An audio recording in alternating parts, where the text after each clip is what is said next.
ಪಹಲ್ಗಾಮ್ ದಾಳಿ ಬಗ್ಗೆ ಪಾಕ್ ಮೀಡಿಯಾ ಒಂದು ಕಡೆ ಉಡಾಫೆ ಮಾಡ್ತಾ ಇದೆ.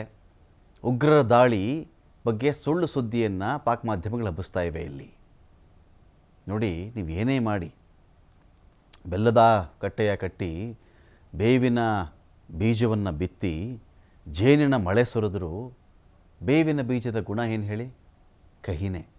ಕಟ್ಟೆ ಬೆಲ್ಲದ್ದೇನೆ, ಬೆಲ್ಲದ ಕಟ್ಟೆನೇ ಕಟ್ಟಿರೋದು, ಬಿತ್ತಿರೋದು ಬೇವಿನ ಬೀಜ, ಸುರಿತಾ ಇರೋದು ಜೇನಿನ ಮಳೆ. ಬೇವಿನ ಹಣ್ಣು ಸಿಹಿ ಆಗಿಬಿಡ್ಬೇಕಲ್ಲ, ಆಗುತ್ತಾ? ಆಗಲ್ಲ. ಅದೇನಿದ್ರು ಅದ್ರ ಗುಣ ಕಹಿನೇ. ಹಾಗೆಯೇ ಇವ್ರಿಗೆ ಏನೇ ಮಾಡಿ ಇಲ್ಲೊಂದು ದಾಳಿ ಆಗಿದೆ, ಒಂದು 28 ಜನ ಸತ್ತು ಹೋಗಿದ್ದಾರೆ, 16 ಜನಕ್ಕೆ ಇಲ್ಲಿ ಗಾಯ ಆಗಿದೆ ಅಂದರೆ ಇದ್ರ ಬಗ್ಗೆನೂ ಪಾಕ್ ಮಾಧ್ಯಮಗಳು ಸುಳ್ಳು ಸುದ್ದಿಯನ್ನು ಬಿತ್ತಾ ಇವೆ. ಇಲ್ಲಿ ಉಗ್ರ ಸಂಘಟನೆಗಳೇ ಇಲ್ಲ, ಈ ಉಗ್ರ ಸಂಘಟನೆಗಳು ಯಾವುವೂ ಇಲ್ಲ ಅಂಥೇಳಿ ಪಾಕಿಸ್ತಾನದ ಮೀಡಿಯಾದ ವರದಿ. ಪಾಕ್ ದೊಡ್ಡ ಸಾಚ, ಇದಕ್ಕೆ ಸಂಬಂಧನೇ ಇಲ್ಲ ಇದಕ್ಕೆ ಅಂತ ಹೇಳಿ ತಾನು ಮಹಾನ್ ಸಾಚ ಅಂಥೇಳಿ ಬಿಂಬಿಸ್ಕೊಳ್ತಾ ಇರೋದು ಪಾಕಿಸ್ತಾನದ ಮಾಧ್ಯಮಗಳು. ಭಾರತದಲ್ಲಿ ದಾಳಿ ಆದರೆ ಪಾಕಿಸ್ತಾನವನ್ನು ಹೊಣೆ ಮಾಡಿಬಿಡ್ತಾರೆ. ಭಾರತ ಯಾವಾಗಲೂ ಮಾಡೋದು ಇದನ್ನೇ, ಅಲ್ಲೇನು ದಾಳಿ ಆದರೆ ಕಾರಣ ಪಾಕಿಸ್ತಾನ ಅಂತ ಹೇಳಿಬಿಡ್ತಾರೆ ಇವರು. ದಾಳಿ ಬಗ್ಗೆ ಸುಳ್ಳು ಸುದ್ದಿಯನ್ನು ಇದೀಗ ಪಾಕ್ನ ಮೀಡಿಯಾಗಳು ಬಿತ್ತರಿಸ್ತಾ ಇವೆ. ಅಲ್ಲಿ ಪಾಕ್ ಮೀಡಿಯಾ ಹೇಳ್ತಿರೋದು ಇಷ್ಟೇ: ಭಾರತ ಪಾಕಿಸ್ತಾನದ ವಿರುದ್ಧ ಪಿತೂರಿ ಮಾಡ್ತಾ ಇದೆ, ಭಾರತವೇ ಅಟ್ಯಾಕ್ ಮಾಡಿ ಪಾಕಿಸ್ತಾನದ ಮೇಲೆ ಹೇಳ್ತಾ ಇದೆ. ಆರ್ಟಿಕಲ್ 370 ರದ್ದಾಗಿದ್ದಕ್ಕೆ ಅಲ್ಲಿನ ಜನರೇ ಇಲ್ಲಿ ಮಾಡಿರೋ ದಾಳಿ ಇದು. ಕಾಶ್ಮೀರದ ಜನನೇ ಗನ್ ತೊಗೊಂಡು ದಾಳಿ ಮಾಡಿರೋದು ಇದು. ಪಾಕಿಸ್ತಾನಕ್ಕೂ ಇದಕ್ಕೂ ಏನು ಸಂಬಂಧ ಅಂತ ಅವ್ರು ಕೇಳ್ತಿರೋದು. ಜಮ್ಮು ಕಾಶ್ಮೀರ ನಮ್ಮದು, ಭಾರತ ಆಕ್ರಮಣ ಮಾಡ್ಕೊಂಡಿದೆ. ನಾನಾಗಲೇ ಹೇಳ್ತಾ ಇದ್ದೆ, POK ಅಂತ ನಾವು ಕರೆದ್ರೆ IOK ಅಂತ ಅವ್ರು ಕರೀತಾರೆ, ಇಂಡಿಯಾ ಆಕ್ಯುಪೈಡ್ ಕಾಶ್ಮೀರ ಅಂತ ಅವ್ರು ಕರೀತಾರೆ. ಭಾರತ ಎಕ್ಸ್ನಲ್ಲಿಯೂ ಕೂಡ ಹಳೆ ದೃಶ್ಯಗಳನ್ನು ವೈರಲ್ ಮಾಡ್ತಾ ಇದೆ. ಭಾರತ ಇದೇ ಟೈಮನ್ನು ನೋಡಿಕೊಂಡು ಯಾವ್ಯಾವುದೋ ಹಳೆ ವಿಡಿಯೋಗಳನ್ನೆಲ್ಲ ಟ್ವಿಟರ್ನ ಮೂಲಕ, ಅಂದರೆ ಈಗಿನ ಎಕ್ಸು ಹಿಂದಿನ ಟ್ವಿಟರ್ ಇತ್ತಲ್ಲ, ಅದ್ರ ಮೂಲಕ ವೈರಲ್ ಮಾಡ್ತಾ ಇದೆ. ಪಾಕ್ನಲ್ಲಿ ಯಾವುದೇ ಉಗ್ರ ಸಂಘಟನೆಗಳು ಇಲ್ಲವೇ ಇಲ್ಲ.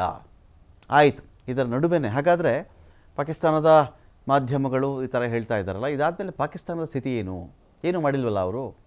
ಪಾಕ್ ಸೇನೆಯ ಮಾಜಿ ಸೈನಿಕರಿಂದ ಎಚ್ಚರಿಕೆ ಸಂದೇಶ ರವಾನೆ ಆಗ್ತಾ ಇದೆ. ನೋಡಿ, ಭಾರತ ಯಾವಾಗ ಬೇಕಾದರೂ ಅಟ್ಯಾಕ್ ಮಾಡಬಹುದು, ಹುಷಾರ್. ಈ ಹಿನ್ನೆಲೆಯಲ್ಲಿ ಪಾಕಿಸ್ತಾನದಲ್ಲಿ ಏನಾಗಿದೆ, ಆಚೆ ಜನ ತಿರುಗಾಡಬೇಡಿ, ಆದಷ್ಟು ಮನೆಯಲ್ಲೇ ಕೂತ್ಕೊಂಡು ವರ್ಕ್ ಫ್ರಮ್ ಹೋಮ್ ಕೆಲಸ ಮಾಡಿಕೊಳ್ಳಿ ಅಂತ ಘೋಷಣೆ ಮಾಡಲಾಗಿದೆ. ಅಲ್ಲಿ ಸರ್ಜಿಕಲ್ ಸ್ಟ್ರೈಕ್, ಏರ್ ಸ್ಟ್ರೈಕ್ ಏನು ಬೇಕಾದರೂ ಆಗಬಹುದು. ಅನ್ಯ ದೇಶಗಳಿಂದ ಚೀನಾ ಕೂಡ ಸಹಾಯ ಮಾಡಲ್ಲ. ಅಮೆರಿಕದ ಪಾಡು ದೇವರಿಗೆ ಪ್ರೀತಿ. ಚೀನಾ ಅವ್ರು ನನ್ನ ಸರಕುಗಳೆಲ್ಲಾದರೂ ಮಾರಾಟ ಆದರೂ ಸಾಕಪ್ಪ ಅಂತ ಚೀನಾ ಇದೆ. ಅಮೆರಿಕಾ ಟ್ಯಾಕ್ಸ್ ಟೆರರಿಸಮನ್ನು ಮಾಡ್ಕೊಂಡು ಅಮೆರಿಕ ಕೂತಿದೆ.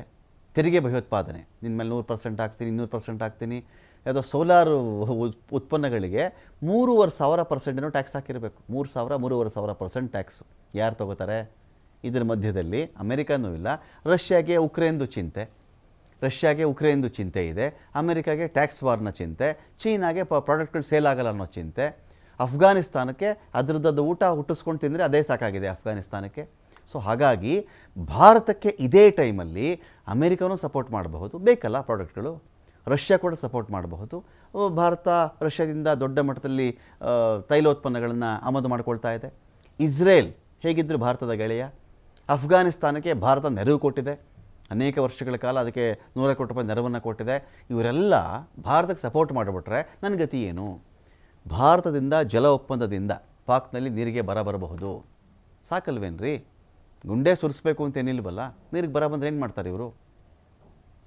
ಏನಕ್ಕೆ ಮಾಡ್ತಾರೆ ಅಂದರೆ ಅಲ್ಲಿನ ಜನಗಳು ಸತ್ತೋಗಲಿ ಅಂತ ಅಲ್ಲ, ಮೊದಲು ಅಲ್ಲಿನ ಸರ್ಕಾರ ಉಗ್ರಗಾಮಿಗಳಿಗೆ ನೆರವನ್ನು ಕೊಡೋದು ನಿಲ್ಲಿಸಲಿ ಅಂತ. ನಿಮಗೆ ಗೊತ್ತಿರಲಿ, ಸೈನಿಕರ ಟ್ರೈನಿಂಗ್ ಎಲ್ಲವೂ ಆಗಿ ಕೆಲವು ಸೈನಿಕರನ್ನೇ ಪಾಕಿಸ್ತಾನ ಉಗ್ರಗಾಮಿಗಳ ವೇಷದಲ್ಲಿ ಭಾರತದೊಳಗಡೆ ಕಳಿಸ್ಕೊಡುತ್ತೆ ಅಂತ.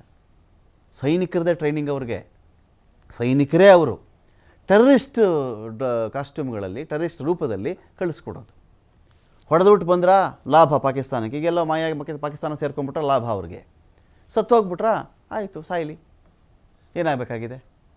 ನೋಡಿ, ಇಷ್ಟು ಜನ, 4 ಜನ ಮಾಡಿರ್ಬೋದು ಈ ಕೆಲಸನ, 5 ಜನ ಮಾಡಿರ್ಬೋದು, 28 ಜನ ಸಾಯಿಸಿದ್ರು.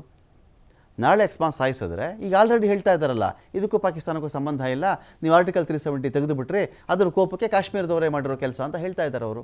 ಹೀಗೆ ಪ್ರತಿ ಉಗ್ರ ದಾಳಿಗಳಾದಾಗಲೂ ಕೂಡ ಪಾಕಿಸ್ತಾನದ ಚಾಳಿ ಏನು ಅಂತ ಹೇಳಿದ್ರೆ, ನನಗೂ ಇದಕ್ಕೂ ಸಂಬಂಧ ಇಲ್ಲ.